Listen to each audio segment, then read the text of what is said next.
As much as I am a fan of the Halloween franchise, it's not as consistent as other horror franchises. And no, I'm not talking about quality, I'm talking about continuity. There's more than one timeline that takes place after the first movie. So there's many directions as you can go. So after the first Halloween, you go Halloween 2, which takes place on the same night as the first Halloween, where it's first revealed that Michael and Laurie are brother and sister. Then it ends with Michael getting blown up, being on fire, and then presumed to be dead. This is where things start to get really weird, because after Halloween 2, you can go Halloween 3, and this is what I call the anthology timeline, because in the Halloween franchise, every movie was supposed to have a different story. So in Halloween 2, Michael was supposed to be dead, like dead.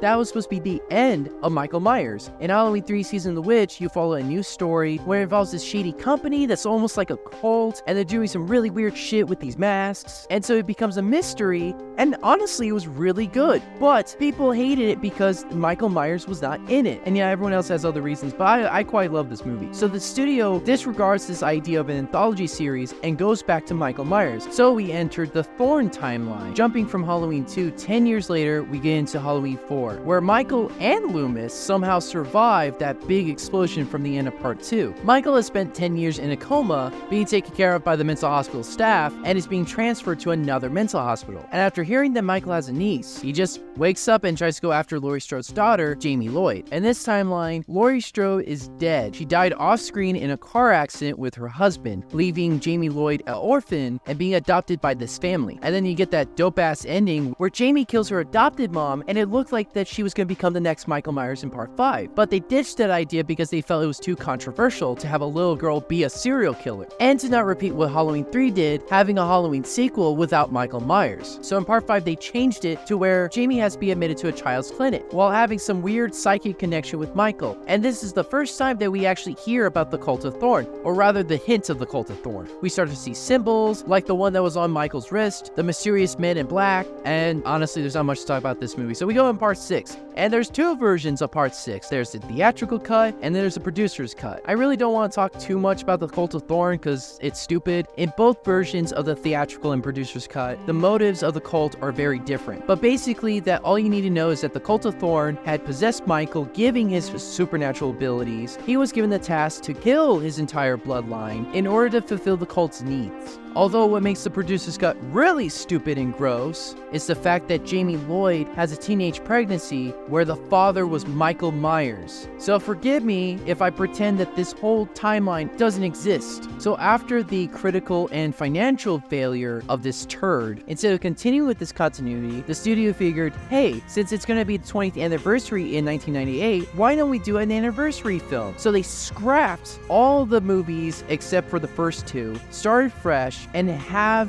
H2O. So now you have Jamie Lee Curtis coming back as Laurie Strode. Michael and Laurie are still brother and sister, but after the events of Halloween 2, this time he just disappeared at the end of Halloween 2. They never found his body, and for some reason he just dipped for 20 years, only now deciding, hey, now I'm gonna go find out where my sister is, and I'm gonna go kill her. And by the way, this has nothing to do with Thorn. This has no mention, no reference, no nothing. That story is completely scrapped. Movies 4, 5, and 6 do not exist in this timeline. It only counts the events and lore of the first 2 movies. At this point, Michael is after Laurie Strode just because. There's no rhyme, no reason, no nothing. This was Michael's choice through and through. Laurie in this one faked her death in a car crash and moved to a new state to hide herself from Michael, and has a son, and now she goes by the name of Carrie Tate and is a headmistress of the private school Hillcrest Academy. This is what I like to call the Carrie Tate timeline. You know what? Screw it. Let's call it the Hillcrest timeline. That actually sounds way cooler. This is the movie where Laurie was going to kill Michael once and for all. This is what Jamie Lee Curtis was fighting for, but the studio refused because there's a clause in the contract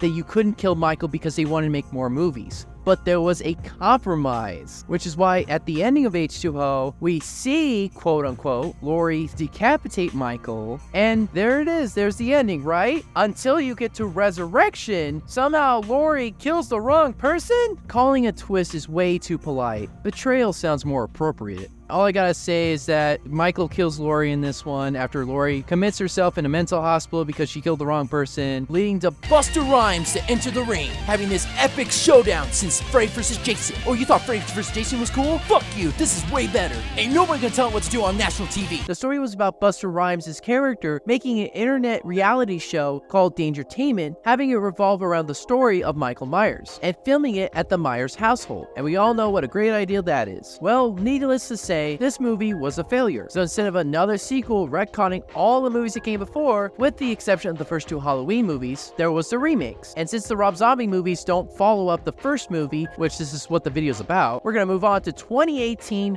Halloween. This is 40 years later after the events of the first movie, retconning all the sequels, including Halloween 2. This movie gives itself a fresh slate, retconning the relationship between Laurie Strode and Michael Myers. No longer are they brother and sister, as well as once again having nothing to do with that stupid crap with the cult of Thorn. Michael is back to what he was originally intended to be, just a metaphorical monster with no motive. This is what John Carpenter wanted to do with Michael in the first place. He didn't want to give Michael a reason. There was supposed to be mystery. This is why John Carpenter hated not only the sequels, but the remakes of Halloween. I thought that he took away the mystique of the story by explaining too much about the guy. I don't care about that. It's supposed to be a force of nature. He's supposed to be almost supernatural. Knowing about that, and he was too big. I thought Halloween 3 was excellent. I really like that film because it's different. It has a real nice feel to it. I think he was a talented director. On the other hand, I think Halloween 2 is an abomination and a horrible movie. I was really disappointed in it. This is what I call the Shape timeline. Michael Myers' other name, he is the Shape because he is not a human being in the metaphorical sense, as it should be. So these three movies, Halloween 2018, Halloween Kills, and Halloween Ends, actually serves the character of Michael Myers and does him justice, and respects John Carpenter's original intent for the character. Michael has spent 40 years in a mental hospital, while Laurie Strode has spent all that time preparing for his inevitable escape and his rampage across Haddonfield, and potentially maybe making his way to Laurie Strode, or at least that's what she believes. She believes that Michael would still be after her. The three movies have an underlying theme of what is evil, what is the thought process behind an evil person, and is there always a reason?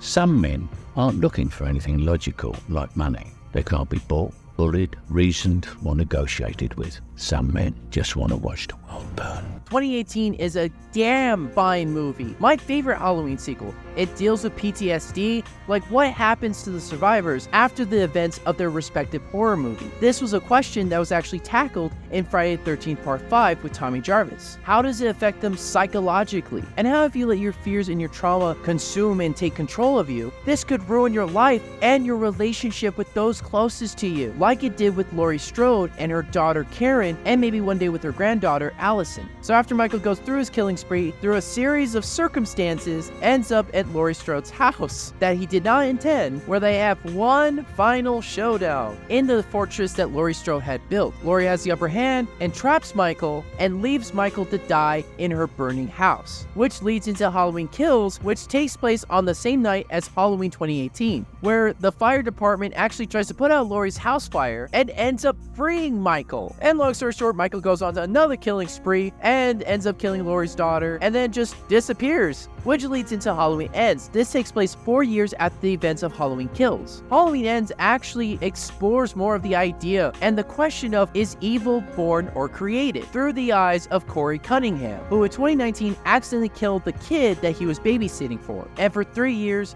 everyone in town resented him, hated him, mocked him, assaulted him, until one day he ends up meeting Michael and then starts his journey to actually maybe one day becoming Michael or something just like Michael. But due to Corey's actions, this leads to his confrontation with Laurie Strode, which in turn actually draws Michael out so that Laurie has one last final fight with Michael. And for sure, this is how this timeline ends, with the death of Michael Myers by throwing his body in the grinder. Kurt Boswell would be proud. Like, for sure, there's no way he can come back. Will there be another sequel? Yes, but it will not follow Halloween Ends. It will not follow this timeline. It will start a brand new timeline. I don't know where this franchise is gonna go. Yeah, more than likely they'll probably like reboot the whole thing and then we'll have new remakes, new Michael, new Laurie, whatever. But I have my Halloween. I'm not really interested in a new Halloween movie unless it does something new and interesting, like maybe the Cabin where it's set decades after 4 and Jamie Lloyd's the new killer. Michael's niece all grown up continuing his bloodshed, that could be cool. But we'll wait to see how it goes. Maybe the new movies could be interesting, maybe not. Only time will tell, we'll have to wait and see.